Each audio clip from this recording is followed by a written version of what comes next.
How and when did you, to that point, how and when did you join the power trio, as we like to call it, of Quincy, Michael, and Bruce? And Rod. And Rod. And Rod.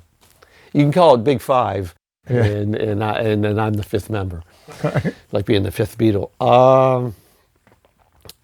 I had been working in the studio for, I want to say, almost 2 years, a little bit less, I think, when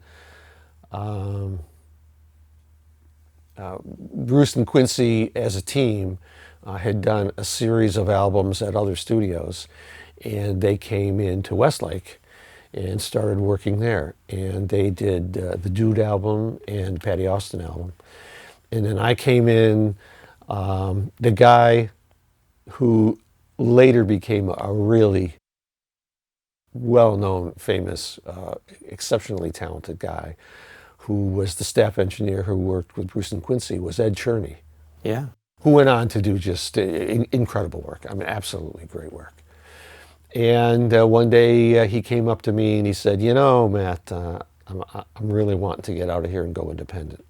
And I think you're the guy that would be the best fit in the studio to get along with Bruce and Quincy.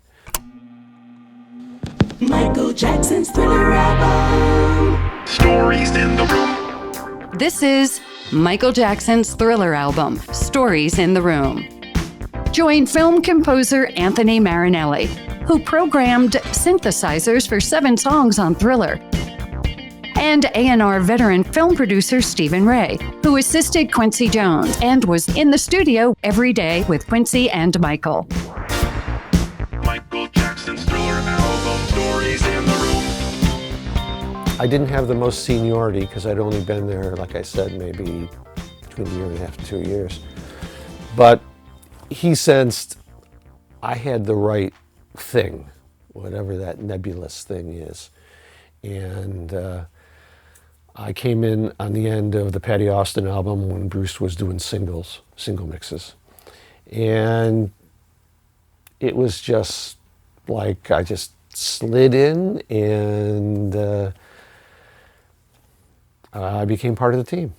There wasn't any, there weren't any rough spots because my whole life I had been hired as a tech trainee, which is why I wanted the entry-level position, so I could understand all the gear and how it worked and what you had to do to maintain it and keep it running.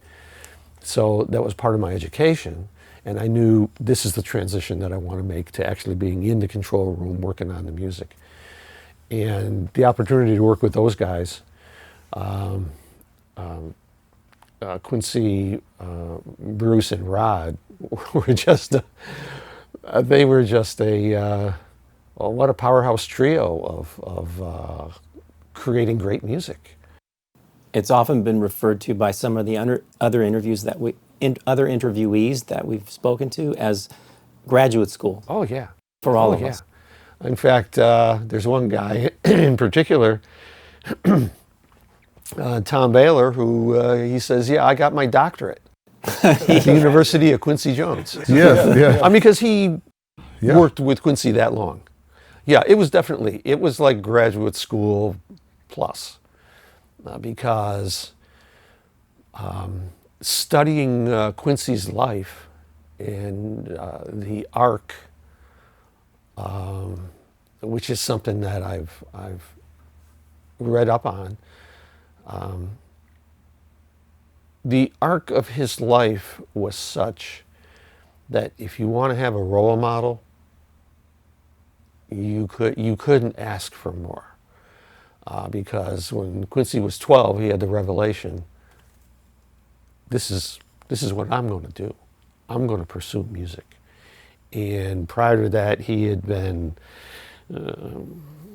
kind of with a bunch of hoodlums and getting into trouble and gangs. And when he had that revelation and he had made that decision, then he knew he wanted to do it seriously. So all of a sudden going to school had a whole different meaning for him. instead of wanting to cut school, he wanted to be in school because there was a band room and there were musical instruments. And he got to try out everything. The person who, the teacher was in charge of the band room and the band just said, what do you want to do? And Quincy said, well, I want to do something in music. So he let him explore and discover for himself what it was that he wanted to do. So Quincy tried everything. And then, of course, he just kept working at until he found that one thing that was the thing. It was like he found that the trumpet was really his instrument at a certain point. Yeah. And then I think it was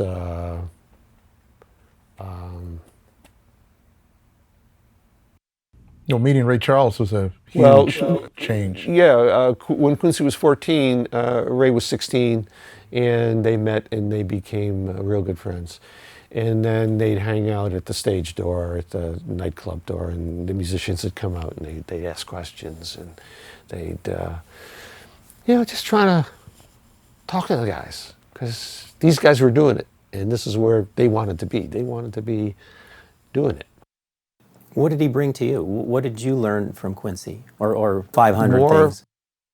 than I could ever in my life list or explain. Because I would sit in the room and I would watch. And there was one day I got to a point where I was talking with people and they said, well, what was your aha moment?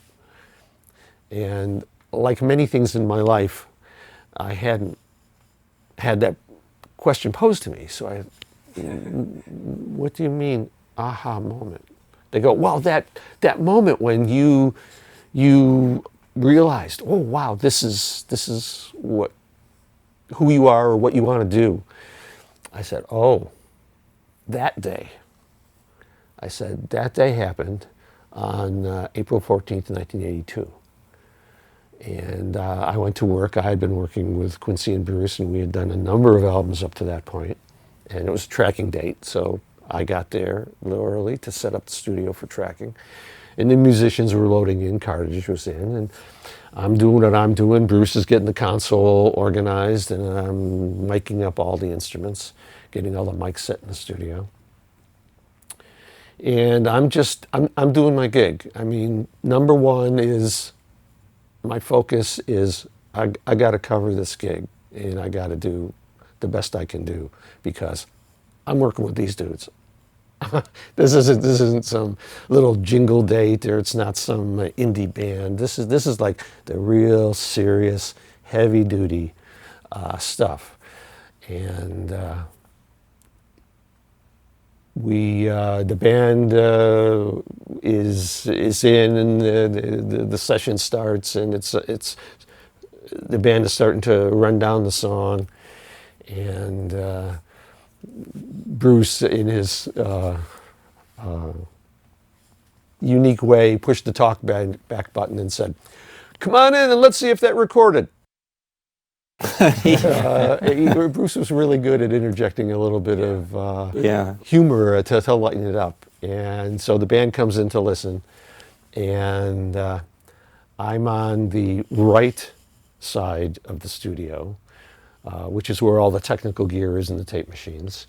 And I look across the room, and on the opposite side of the room is 4/5 of the band Toto, Steve Porcaro, David Page, Lukather, and the bass player for the date is Louis Johnson? Louis Johnson. It was Jeff Porcaro on drums. And talking with them is Paul McCartney.